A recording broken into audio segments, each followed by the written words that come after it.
They told me family means everything until my father slapped my daughter just because I refused to hand over my apartment. My name is Emily. I'm a 32-year-old single mother. And that day, something inside me snapped. All I had ever done was try to survive after losing Jack, my husband, in a tragic train accident. I worked hard, saved every penny, and finally managed to buy a modest apartment for myself and my daughter, Sophie. It wasn't fancy, but it was ours, our little safe corner of the world. So when my parents showed up at my doorstep, deep in debt from throwing my younger sister Lily a lavish wedding she didn't even need, I thought they were just desperate. They had sold their house, blown through their savings, and now wanted to move in with me. I agreed because that's what family does, right? Helps each other in times of crisis. But I never expected what came next. Months later, when Lily reappeared, pregnant and divorced, my parents turned to me again, not for advice or support, but with a demand. Give Lily the apartment. For the baby's future, they said. When I refused, they exploded. My father screamed, my mother cried, and then he raised his hand against Sophie. That was the moment I realized some ties aren't worth saving. Growing up, I was the dependable one, the responsible daughter, the quiet shadow next to my younger sister Lily, who had asthma so severe she practically lived under a spotlight. Our home revolved around her diet, her pills, her wheezing breaths in the middle of the night that sent our parents into a panic. Meanwhile, I learned to tread lightly. I cooked my own meals, packed my own school bag, and taught myself how to stay invisible. Still, I loved my family. I thought this was just what older siblings did, sacrifice. I gave Lily my warmest blankets when her breathing got bad. I stayed home from parties to help her with homework. When Dad lost his job one winter, I gave up my college fund so Lily could keep seeing the best specialists. I never complained, not once. Mom always said, Emily, you're so mature for your age, but maturity, I learned, was often a polite way of asking a child to suffer in silence. Jack was the first person who truly saw me. We met at a charity event in college. I was volunteering at the check-in desk. He came to donate. He forgot his wallet, spilled coffee on the donation form, and somehow still left me smiling. We started dating, and for the first time in my life, someone asked me how I was doing. He didn't just hear my words, he listened, deeply. Our love wasn't flashy, but it was strong. We got married quietly, just the two of us at City Hall. No guests, no fuss, just the promise of something simple and real. When Sophie was born, we both cried. She had Jack's dimples, my eyes, and a laugh that sounded like sunlight. Life wasn't perfect, but it was peaceful. We weren't rich, but Jack worked in logistics, and I did freelance bookkeeping from home. We budgeted carefully. Every cent we saved brought us closer to our dream. A small apartment in a decent neighborhood where Sophie could grow up safe and happy. When we finally signed the lease, Jack carried me across the threshold like in the movies, even though I laughed and told him it was cliché. We painted the walls together, bought secondhand furniture, stuck glow-in-the-dark stars on Sophie's ceiling. That apartment became our world. Then, one ordinary Tuesday, Jack left for a work trip and never came back. Train derailment, no survivors. I still remember the moment I got the call, the numbness, the disbelief, the crushing silence that followed. Suddenly, I was a widow at 30 with a 6-year-old and a mortgage. I didn't have time to grieve properly. I had to hold it together for Sophie. She asked every night when Daddy was coming home. I lied again and again until she stopped asking. My parents attended the funeral. They offered sympathy, prayers, and casseroles, but when I asked if Sophie could stay with them for a weekend, just so I could breathe, they said they were too old, too tired. Lily, they said, still needed them. So I kept going alone. I took on more clients. I never missed a bill. I turned our apartment into a haven for Sophie, books, laughter, routines. I poured myself into motherhood, believing maybe, just maybe, this was the reward for all those silent sacrifices. Sometimes at night, I would sit by Sophie's bed after she fell asleep, watching her chest rise and fall and whisper stories about her dad. I told her how Jack used to dance like a goofball in the kitchen, how he once burnt 3 batches of cookies just to surprise her. Those memories were all I had left to give. Even though I barely slept, even though the loneliness crept in like cold through a cracked window, I never asked for more than kindness, just a phone call, a visit, someone to notice I was barely holding on. But none came. Lily still had asthma flares. She still needed attention. Dad was working part-time to cover their bills. Mom was overwhelmed, managing Lily's special meals and appointments. I told myself it was okay, that I was strong enough, that maybe, deep down, they appreciated me in ways they didn't know how to say. Hope can be cruel that way, stretching itself thin just to keep you from breaking. But I never stopped loving them. And that's what made it hurt the most later, when I realized that love had always flowed one way. The cracks began to show slowly, so subtle I almost missed them. After Jack's death, when the numbness faded into raw, aching survival, I finally called my parents. My voice trembled as I asked for help. Just a few days, I said. Just enough time for me to sleep, to cry, to figure out how to breathe without Jack. Mom sighed. Emily, you know we're not as young as we used to be, and Lily's been having more flare-ups lately. I waited, hoping she might offer something, anything. She didn't. Dad followed with a gruff, "We've got our hands full here." I hung up, heart heavy. They weren't cruel. They just weren't available. That's what I told myself. I hired a part-time nanny named Sandra, a retired preschool teacher with soft hands and kind eyes. She was a godsend. She walked Sophie to school, packed her lunch, taught her to bake muffins. Sometimes I'd come home to the smell of cinnamon and Sophie giggling. Sandra gave us back a sliver of normal.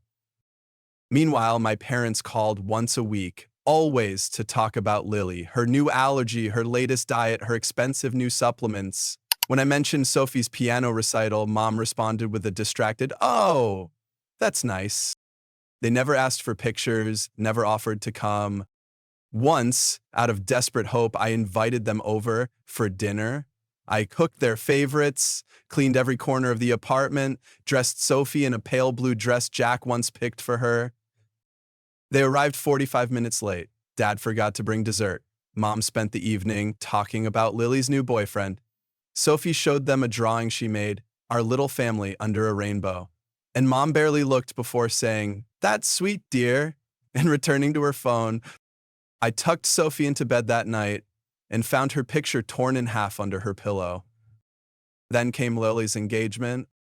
Mom called giddy. His name's Alex. His family runs some kind of real estate firm. He bought her a diamond ring the size of a pea. I forced a smile over the phone. "That's great, Mom. He deserves it after everything she's been through," Mom said. The words stung more than I expected. Weeks later, Dad called. His voice was tight. "We're thinking of taking a loan against the house, just to help with wedding costs." "But that's your retirement," I said. He replied, "We can't let Alex's family think we're cheap." I offered to help modestly. "Just a few $100s. Mom was offended. "You don't understand, Emily. This is Lily's big moment. She deserves something special." I remembered my own wedding, a city hall room, a $30.00 dress, Jack holding my hand and whispering, "You look perfect." Apparently, that kind of joy wasn't valid. The wedding was a spectacle. Glass chandeliers, live music, 3 dress changes. My parents beamed like they'd won the lottery. I stayed on the edge of the crowd, holding Sophie's hand. No one introduced us. No one asked how we were getting home. When it was over, Lily moved out of state with her new husband. Calls stopped. Texts went unanswered. Weeks turned to months. Then, out of the blue, Dad called. "We're selling the house," he said quietly. "The mortgage, the loan from the wedding, it's too much." I was stunned. "Where will you go?" He hesitated. "We were hoping maybe we could stay with you for a while." And just like that, they were in my apartment, sleeping in my bed while I took the couch, eating the groceries I bought, commenting on how small the place was. It was like hosting royalty who saw you as a servant. They never said thank you. Not once. Not when I cooked their meals, not when I did their laundry, not even when I gave up my privacy so they could have a roof over their heads. Sophie tried so hard to make them feel welcome. She drew pictures, offered her toys, even baked cookies with Sandra's help. But every effort was met with passive smiles or polite disinterest. One night, I caught her wiping away tears in the hallway after Grandpa said, "Stop making so much noise." The silence between us grew heavy. Then one morning, I overheard Mom on the phone with Lily. "You'll always have a home here, sweetheart. Emily's place is small, but we can make it work." I stood frozen in the hallway. They were planning something, and they hadn't even asked me. It was the first time I felt fear in my own home. It started with a phone call. Lily's voice was trembling, but not from sadness, from anger. "He left me," she said flatly. "Alex, he said he couldn't handle the drama. I'm pregnant, Emily. What am I going to do?" I didn't know what to say. The last I'd heard from her was a thank you text after the wedding. That had been almost a year ago. "I'm coming home," she added. I didn't know what she meant by home. My parents had already moved in with me months ago. There was no home left except mine. 2 weeks later, she showed up at my apartment door with 3 suitcases and a belly that announced her second trimester. Mom squealed, Dad ushered her in like royalty, and just like that, Lily reclaimed the throne. Within days, my quiet little apartment transformed into a shrine for Lily's comfort. My room, reassigned. Sophie's toys, boxed and moved to the closet. The fridge, filled with Lily's cravings. I began finding prenatal vitamins in my teacups and hearing whispers behind doors. The whispers stopped when I walked in. I tried to keep peace, for Sophie's sake, but every day chipped away at me. Mom began skipping Sophie's pickups from school. "Oh, Lily had a headache," she'd say. Dad kept the TV blaring late into the night, feet on the coffee table, as if I wasn't balancing work and motherhood every waking hour. Then, one evening at dinner, Lily made her announcement. "I'm gonna have the baby here. It just feels safer, more stable." My fork clinked against my plate here. "Of course," Mom said quickly. "We'll set up the nursery in your room. Emily, you can share with Sophie for now." "No," I said before I even realized it was coming out of my mouth. Everyone froze. "I'm sorry," I added, softer.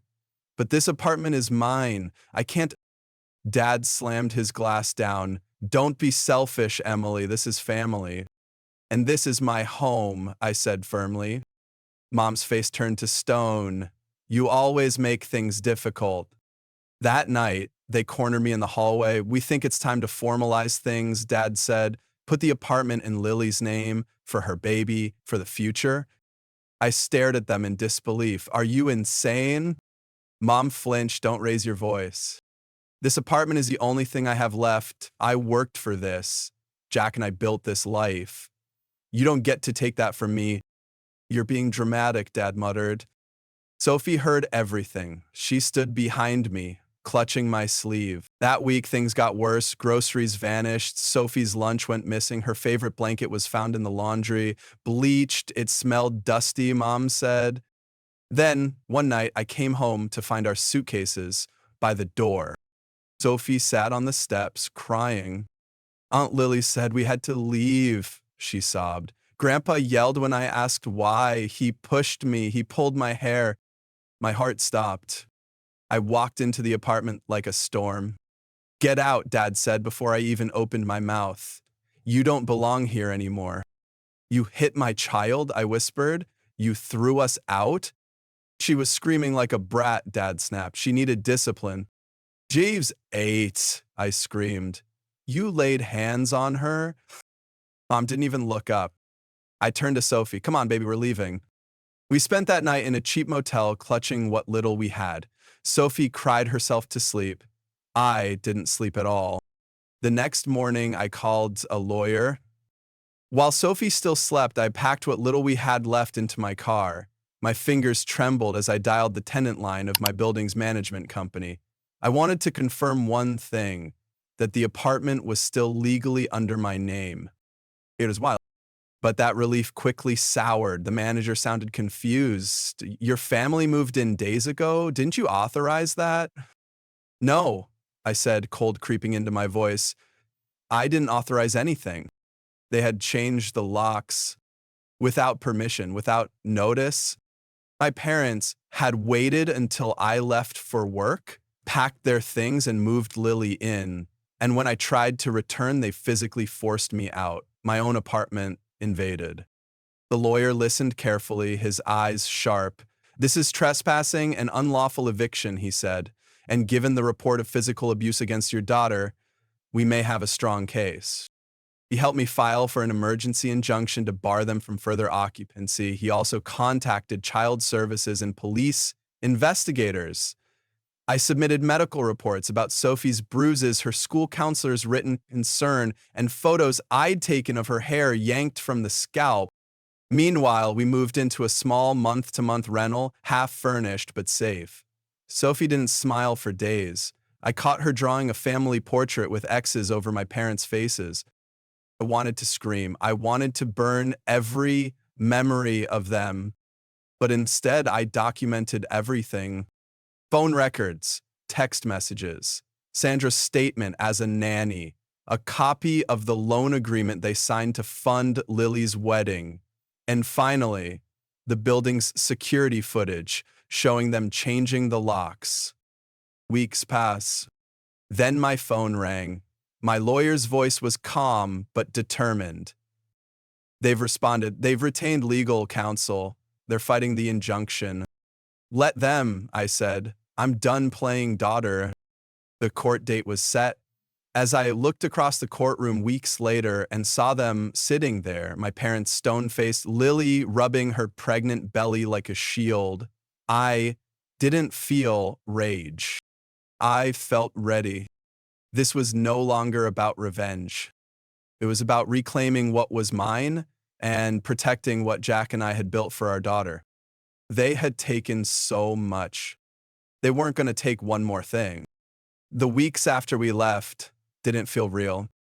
I moved through the days like a ghost, half awake, half functioning, half believing this nightmare belonged to someone else.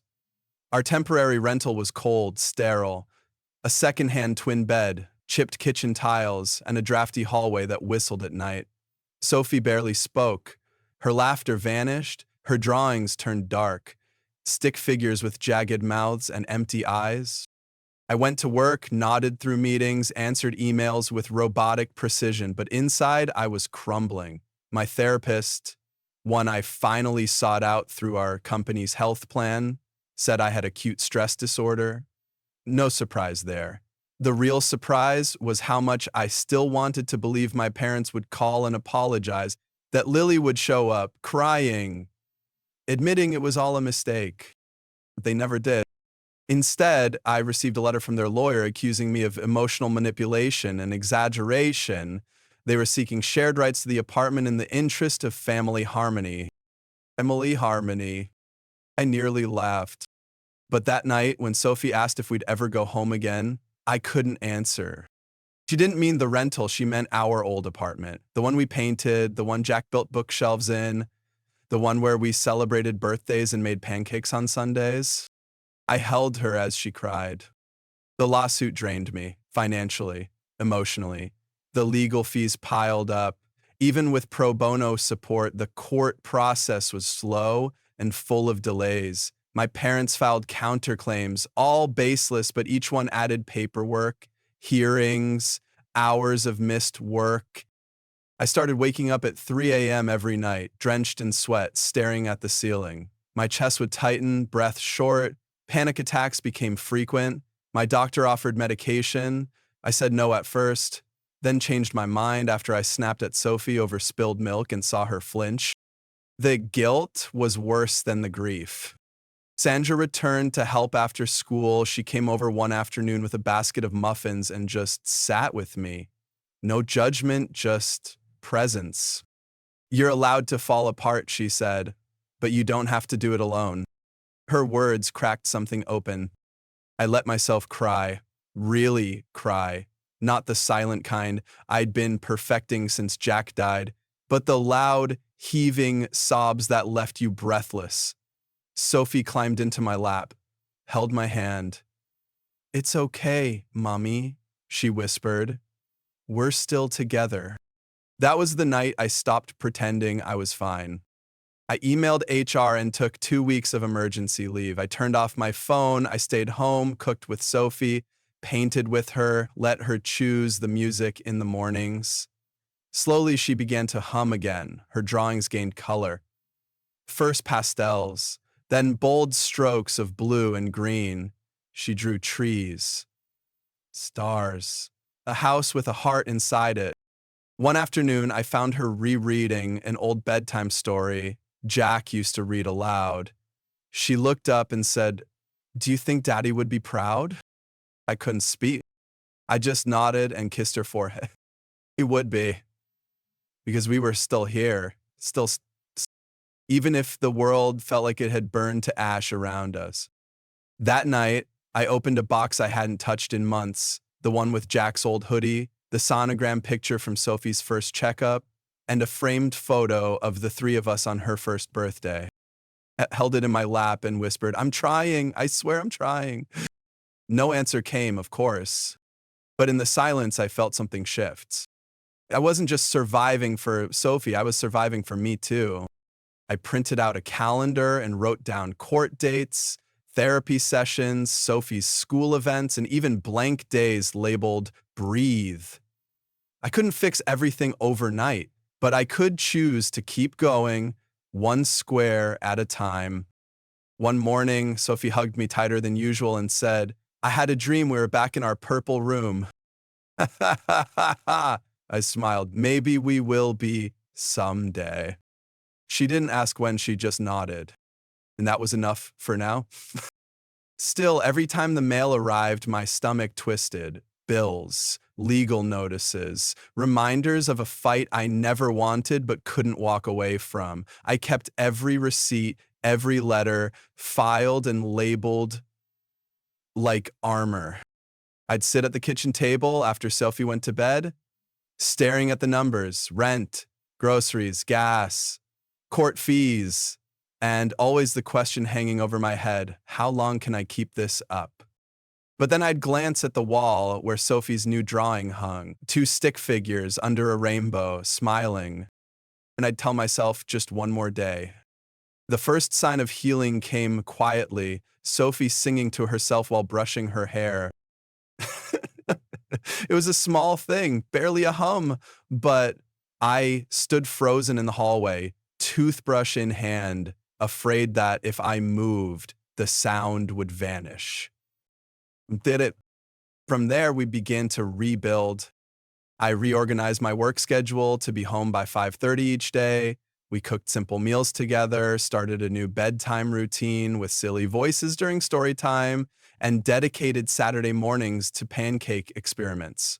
Chocolate chip, blueberry, even one disastrous spinach batch we both pretended to love. Her nightmares lessened, her appetite returned. One morning, she asked if we could paint again. We went to the dollar store, bought 5 tiny canvases, and turned our living room into an art studio. When we finished, she hung hers proudly above her bed. This one's home, she said, even if it's not purple. I smiled and kissed her forehead. It's home because you're here. Meanwhile, my lawyer called. The court granted our injunction. My parents were legally barred from entering the apartment. The judge labeled their actions reckless and damaging, especially in light of the abuse report. It wasn't a final victory, but it was a... I called the property manager and arranged to visit the apartment. The locks had been changed again, this time for my protection. Walking in felt surreal.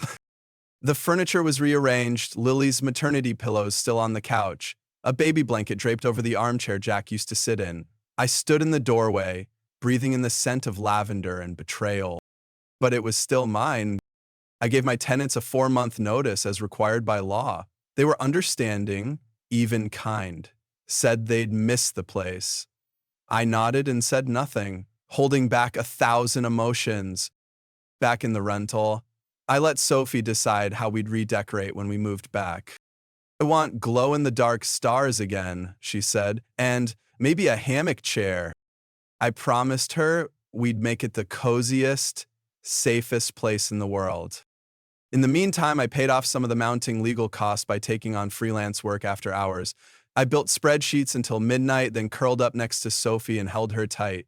Sleep still came slow, but when it came, it was deeper. Sandra continued helping. Some days she came just to chat or drop off fresh bread. "You're doing better than you think," she told me one evening. "You just don't know it yet." She was right. I started smiling again without forcing it. I laughed when Sophie told jokes that made no sense. I sang along to the radio while doing dishes. My world wasn't fixed, but it was steady. Then, one Sunday morning, we returned to the apartment. The moment Sophie stepped through the door, she twirled in the living room and said, "We're back." I nodded, tears in my eyes. We are. We spent the day unpacking, placing things exactly where they used to be, but better, stronger. Jack's photo went back on the bookshelf. Sophie's art covered the fridge. The air felt lighter, the light warmer. It wasn't just a homecoming, it was a rebirth. I also reached out to Sophie's school counselor, scheduling regular check-ins. Her teachers noted she was more engaged, raising her hand, laughing with friends, even volunteering to read aloud in class. One sent me a note. "Sophie helped another student today who was feeling anxious. She's growing into a compassionate leader." I read that line at least a dozen times, unable to stop smiling. At work, I finally opened up to my manager about everything. To my surprise, she didn't look at me with pity, but with admiration. "You've been carrying all this alone," she said. "Emily, you're incredible."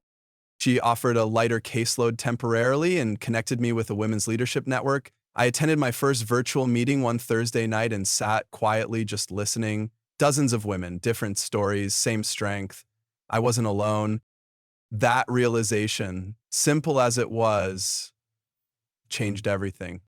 We planted a small herb garden on the windowsill. Sophie named the basil plant Bubbles. We adopted a rescue cat, Gray and Grumpy, who Sophie called Captain Meow. Our life wasn't glamorous, but every corner of it was ours. And it was enough.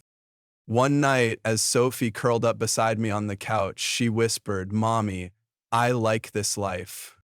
I looked around, blankets piled on the floor, dishes drying in the rack, Captain Meow snoring at our feet, and whispered back, "Me too, baby, me too."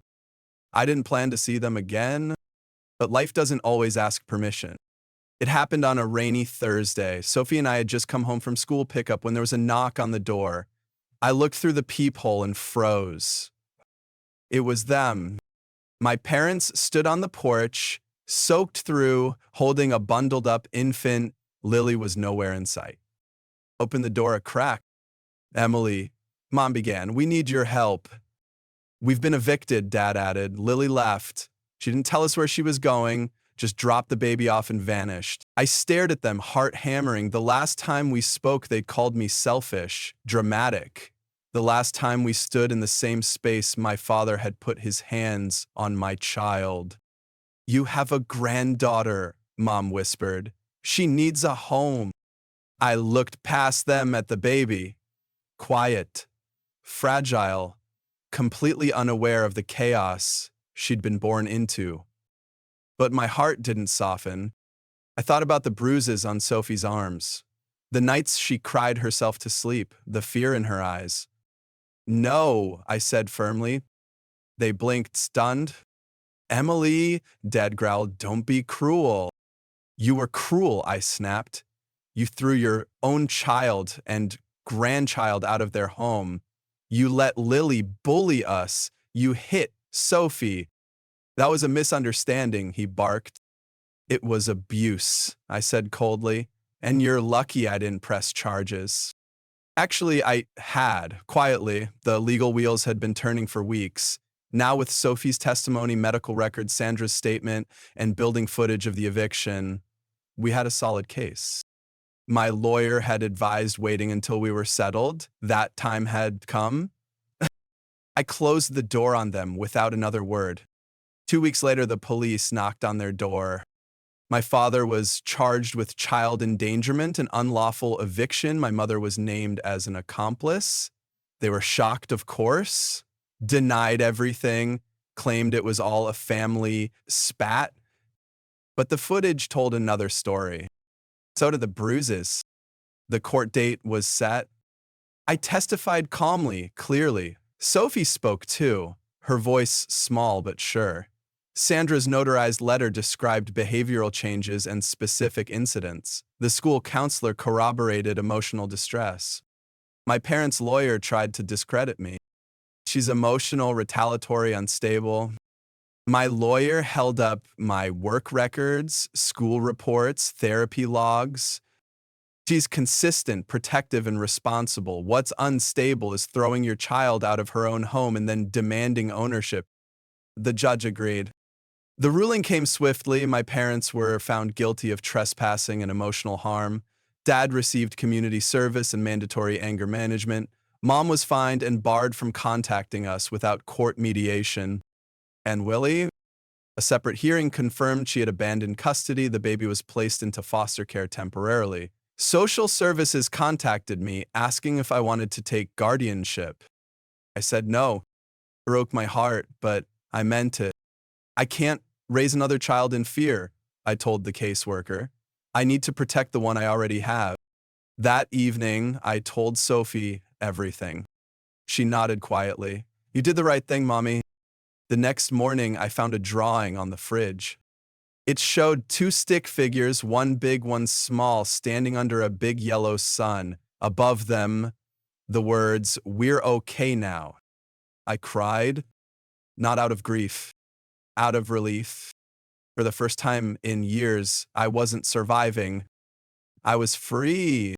After the verdict, I didn't gloat. I didn't make a speech or throw a party. I simply walked out of that courthouse with Sophie's hand in mine, our heads held high. The press had caught wind of the trial, a family inheritance scandal involving emotional abuse and contested ownership. Reporters camped outside. I kept my head down, but Sophie stopped and looked right into one of the cameras. My mom is brave, she said. She protected me. That quote ended up on the local evening news. I got emails from strangers, women thanking me for standing up, lawyers offering support. A local family center invited me to speak on boundaries and resilience. At first, I declined, but then I remembered all the nights I'd sat alone, thinking I was the only one. So I said yes. I spoke from the heart. No script, no polish, just the truth. Afterward, a woman in her 50s came up to me crying. I wish I had done what you did when I had the chance, she said. You've saved someone tonight, maybe even me. I hugged her, not because I felt heroic, but because I knew exactly how it felt to be unseen, and I never wanted anyone else to feel that way again. That weekend, Sophie and I stood in our living room, now fully ours again. She looked around, then at me. Are they gone for good? I nodded, legally and emotionally. She grinned. Good, can we bake a cake? We did. It was messy and lopsided and perfect. Because this time, we weren't celebrating revenge. We were celebrating peace. My parents never recovered from the fallout. Their social circle, once filled with church friends and retired neighbors, quietly dissolved. No one wanted to be associated with the grandparents who assaulted their own granddaughter. Word spread. Invitations stopped. Eyes turned away at grocery stores. Dad took his community service job at the park with silent resentment. Picking up trash in an orange vest was not the legacy he'd envisioned. Mom tried to join book clubs, church events, but doors closed politely. She was the enabler now, the woman who chose one child over another and lost both. Their home, what was left of it, was a cramped apartment in a low-income complex 2 towns over. They had no savings left. The wedding loan still hung over them. Lily had vanished. No contact, no postcards, no number. Last anyone heard, she was in Florida with a new boyfriend, working at a bar. They reached out once. A letter arrived, handwritten, trembling cursive. "We're sorry," it began. "We didn't mean for things to go this far. We miss you. We miss Sophie. Please, let us see her just once." I didn't respond. Forgiveness is a choice, and sometimes so is silence. Sophie asked about the letter when she saw it on the counter. "It's from Grandma and Grandpa," I said. "Do you want to write back?"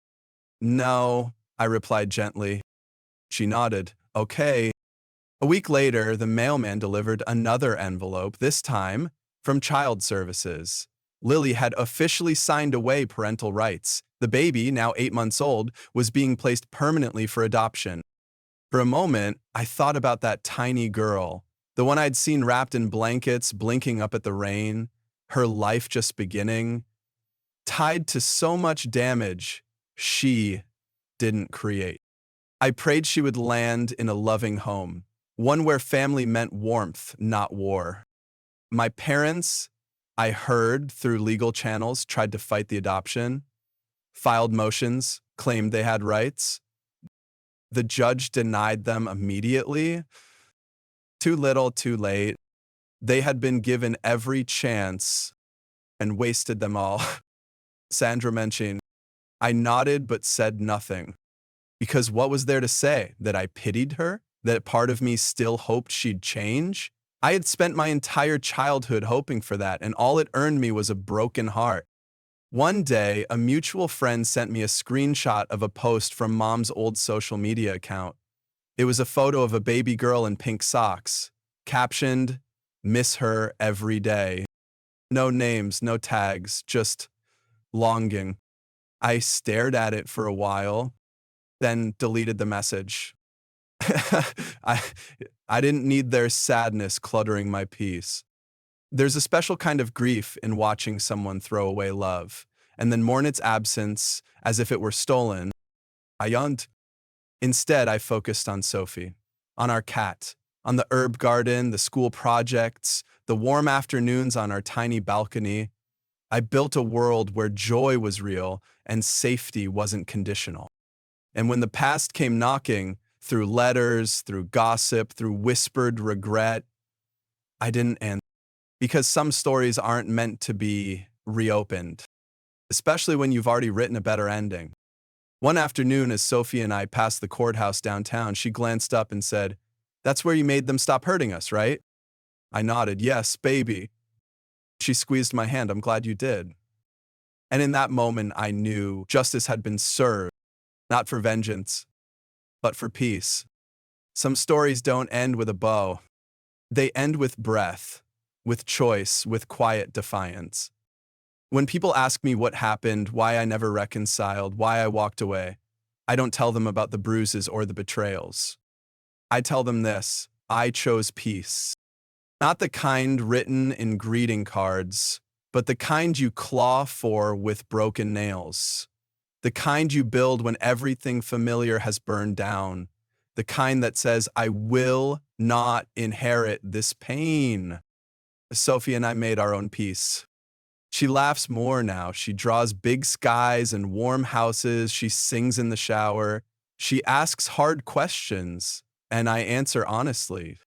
One night she asked, "Do you think they loved me?" I pause.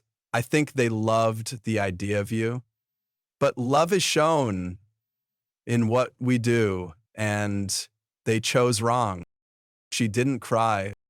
She just nodded. That's resilience, not forgetting, not pretending, just knowing the truth and carrying it with grace. I share this story not for pity, not for anger, but for every woman standing at the edge of a decision that could rewrite her life. You are not too much. You are not too broken. You are not overreacting. You are a whole galaxy of strength waiting to rise. And if no one has told you yet today, you deserve to be safe. You deserve to be seen. You deserve love without conditions. We survived, not because we had to, but because we chose to. And that choice was ours. Today, our life is quiet, and that's exactly how I like it. We still have Pancake Saturdays. Captain Meow still steals socks. Sophie just got her first bike and insists we decorate it with rainbow streamers. Every evening, we light a small candle at dinner, not for anyone we've lost, but for everything we've rebuilt. Sometimes I write in my journal, just small things, the way Sophie's hair smells after the rain, the crooked way she spells banana, how she calls chamomile tea comma milk. They're details no one else would notice. But to me, they are treasures. And when I feel the weight of old wounds creeping back, the guilt, the wondering, the what ifs, I open that journal and remind myself, we are not what they did to us. We are what we chose next. So if you're reading this, maybe sitting in your car or curled up on the floor of a locked bathroom, wondering if you have the strength to leave, to stand up, to begin again, let me be the voice that says, you do. You already have. And now take the next step and write your own ending. Not every family deserves access. Not every apology deserves acceptance. Sometimes walking away is the bravest form of love, especially when it's for yourself. So walk tall, walk free, walk forward, because healing isn't loud. It's the quiet choice to begin again every single day.